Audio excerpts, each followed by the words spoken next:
জয় হিন্দ। তোমরা দেখছো তোমাদের প্রিয় চ্যানেল ফিলোসফিক্যাল সলিউশন সেন্টার। আমি তোমাদের সঙ্গে রয়েছি বিপ্লব বিশ্বাস। আজকে নিয়ে এসেছি যে থার্ড সেমিস্টার যে মাইনর বা ডিএসসি, অর্থাৎ দুটো বিষয় রয়েছে, একটা মাইনর রয়েছে, একটা ডিএসসি রয়েছে। অনার্সের ব্যক্তিরা যারা মাইনর পেপার রয়েছে তারা এটা দেখবে, এবং যারা ডিএসসি রয়েছে, যারা একদম প্রোগ্রাম কোর্সে রয়েছে, তাদের জন্য কিন্তু এই পেপারটি। তো যে সিলেবাসটা, আমরা সিলেবাসটাই আজকে ডিসকাস করি। এটা কিন্তু কোন সময় থেকে চলবে? জুলাই থেকে ডিসেম্বর পর্যন্ত, ঠিক আছে? তো এবার চেঞ্জ করা হয়নি থার্ড সেমিস্টার পেপার, যে সিলেবাসটা রয়েছে সেটা। চলো আমরা দেখে নিই ওটার মধ্যে কি রয়েছে, বেশি এখানের কথা না বাড়িয়ে। এরকম দেখো একটা বিষয় তোমাদের সামনে থাকবে, ঠিক আছে? যে সিলেবাস ফর দ্য এই যে 4 ইয়ার আন্ডার গ্র্যাজুয়েট, যে 3 ইয়ার এখন তো সব কিন্তু FY UGP, FY UGP সব, কোনোটাই কিন্তু আলাদা কিছু নয়, সব FY UGP কিন্তু হবে। তো এটা একটা ইন্টারফেস। তো ইন্টারফেসের ভেতরে আমরা দেখি, দেখো এই থার্ড সেমিস্টার রয়েছে এখানে লেখা, ঠিক আছে? এই যে ডিএসসি সাবজেক্টটা আমরা সবার প্রথমে দেখি। ডিএসসি কারো এ থাকতে পারে, কারো বি থাকতে পারে, ঠিক আছে? সেটা তো পেপার 3 যেটা তোমাদের রয়েছে, এবার পেপার 1 2 তো পড়ে ফেলেছে, এবার paper 3 western epistemology and metaphysics, মানে পাশ্চাত্য যে জ্ঞানতত্ত্ব এবং অধিবিদ্যা, ঠিক আছে? সেখান থেকে দেখো প্রথমে টপিক 1 রয়েছে the theory of the origin of the knowledge, ঠিক আছে? Theory of the origin of the knowledge, rationalism and empiricism, অর্থাৎ যে বুদ্ধিবাদ এবং অভিজ্ঞতাবাদ, সেটা রয়েছে।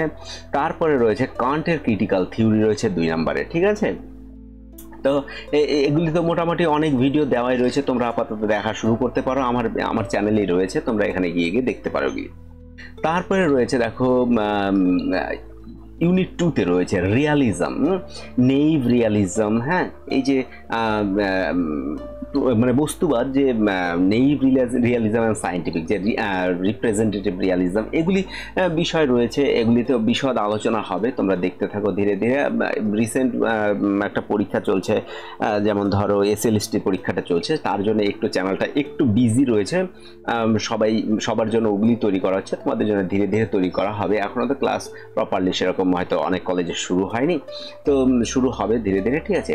তারপরে হচ্ছে ভাববাদ, আইডিয়ালিজম রয়েছে, সাবজেক্টিভ আইডিয়ালিজম, বার্কলের থিওরি, যে সাবজেক্টিভ আইডিয়ালিজম, যে এটা আমাদের আসে যে মনে করো বার্কলের যে ইসেইস্ট পারসিপিটা একটা রয়েছে, যে অস্তিত্ব প্রত্যক্ষ, 11-12 তোমরা একটু পড়েছো, তো বিশদ হয়তো পড়োনি, এখানে তোমাদের বিশদ পড়ানো হবে।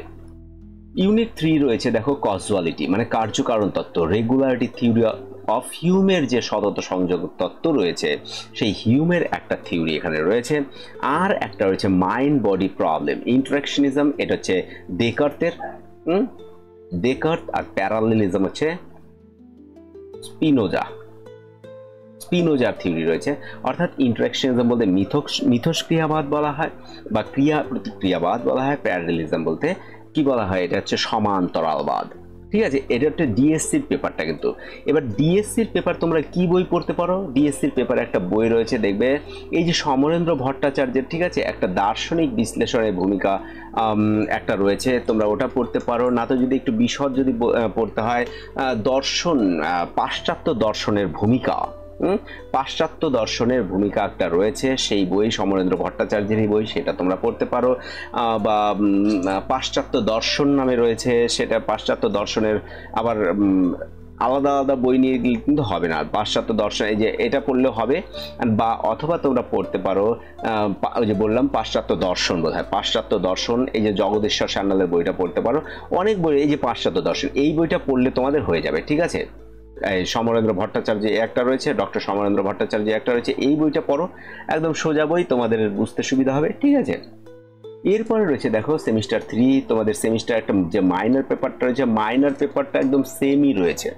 মাইনর পেপার এবং যে মেজর পেপার যেটা রয়েছে, মাইনর পেপার এবং ডিএসসি পেপার একদম সেম টু সেম রয়েছে, তোমাদের কোনো সমস্যা নাই। এইটা কিন্তু সেই মাইনর পেপারটা, হ্যাঁ? দেখো এই যে মাইনর লেখাই রয়েছে এখানে, দেখো এই যে মাইনর পেপারটা, হ্যাঁ? এই মাইনর, কিন্তু দেখো এর আগের যে পেপারটা দেখলাম একদম সেম, কিন্তু একদম আলাদা, কিন্তু কিছুই নেই, ভাবার কোনো কারণ নেই। তোমাদের কিন্তু সেম বই পড়তে হবে, একদম সেম বই, যেগুলির নাম বললাম। এইখানে দেখো এই একটা বই রয়েছে সমরেন্দ্র ভট্টাচার্য, তোমরা এই একটা বই, এই দুটো বই তোমরা পড়তে পারো। বিষয়তে এই বই সব পেয়ে যাবে এই বইটায়। আর একটা বিষয় যে রয়েছে দেখো, এই যে আইডিসি নামে একটা বিষয় রয়েছে, ইথিক্যাল ভ্যালুস।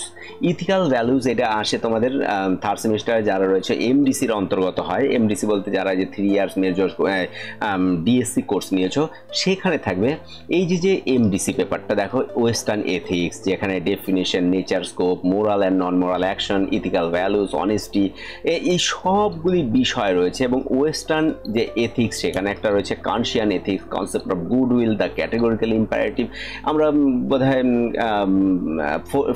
ফিফথ সেমিস্টার বোধহয় একটা পেপারে মাইনর পেপার রয়েছে, সেখানে বোধহয় এগুলি রয়েছে। ইউটিলিটিজম, বেনথাম মিল, এই যে পানিশমেন্ট, এই থিওরিগুলি রয়েছে। আর হচ্ছে এই যে ইউনিট 3 দেখো, ইউনিট 3 ইন্ডিয়ান এথিক্স। তাহলে এগুলি কিন্তু সব কিন্তু তোমার আসবে কোথায়? এগুলি সব আসবে তোমার হচ্ছে যারা ডিএসসি কোর্সে রয়েছে, মাইনর যারা প্রোগ্রাম কোর্সের ডিএসসি কোর্স, সেখানে আইডিসি কিন্তু এটা। তো ল অফ কর্ম, নিষ্কাম কর্ম, লোক সংগ্রহ, হ্যাঁ, যে 4 পুরুষার্থ, ধর্ম, অর্থ, কাম অ্যান্ড মোক্ষ, এই বিষয়গুলি রয়েছে। এই বিষয়গুলি তোমাদের কিন্তু একটু দেখে দেখে নিতে হবে। তারপরে একটা রয়েছে 8-fold path of বুদ্ধিজম, এই একটা বিষয় রয়েছে। পঞ্চমহাব্রত রয়েছে, জৈন ইথিক্স, ত্রিরত্ন অ্যান্ড পঞ্চ মহাব্রত, আরে ব্রহ্মবিহার, এটা ব্রহ্মবিহার, এই একটা বিষয় রয়েছে। তো এইগুলো আইডিসির একটা আইডিসি, আর থাকলো তোমার মাইনর, আর থাকলো ডিএসসি। তো এই বিষয়গুলি তোমাদের পড়তে হবে। আর যদি কেউ আইডিসি যে পেপারটা রয়েছে সেখান থেকে তোমরা কি পড়তে পারো, সেখান থেকে এই সমরেন্দ্র ভট্টাচার্যের এই বইটা যদি নীতিবিদ্যাটা পড়ো, আমার মনে হয় আর কোনো কিছু দরকার নেই, কিন্তু দুটোই পড়তে হবে। যদি এটা পড়লে সঙ্গে কিন্তু যদি আলাদা আলাদা থাকে, যদি একটা পাতলা বই দেয়, তাহলে সমরেন্দ্র ভট্টাচার্যের ব্যবহারিক নীতিবিদ্যা নিবা, আর সমরেন্দ্র ভট্টাচার্যের নীতিবিদ্যা, ভারতীয় নীতিবিদ্যা, এই একটা এটা নিতে পারো। বা এই যে ব্যবহারিক নীতিবিদ্যা, আর একটা হচ্ছে তত্ত্বগত নীতিবিদ্যা থাকবে, হ্যাঁ, সমরেন্দ্র ভট্টাচার্যের তত্ত্বগত নীতিবিদ্যা, এই বই দুটো তোমাদের এটা থেকে কিন্তু পড়তে হবে। তাছাড়া আর কিছু কিন্তু পড়ার কিন্তু আর কিছু নেই, ঠিক আছে? তো ভিডিও আর বড় করছি না, ভিডিও এখানে শেষ করে দিচ্ছি। তো ক্লাসে তো দেখা হবে এবং অনলাইনেও দেখা হবে। তো চলো, আর এখানে বেশি কথা না বাড়ি, ভিডিও এখানে শেষ করছি। সকলকে ধন্যবাদ। জয় হিন্দ, জয় ভারত।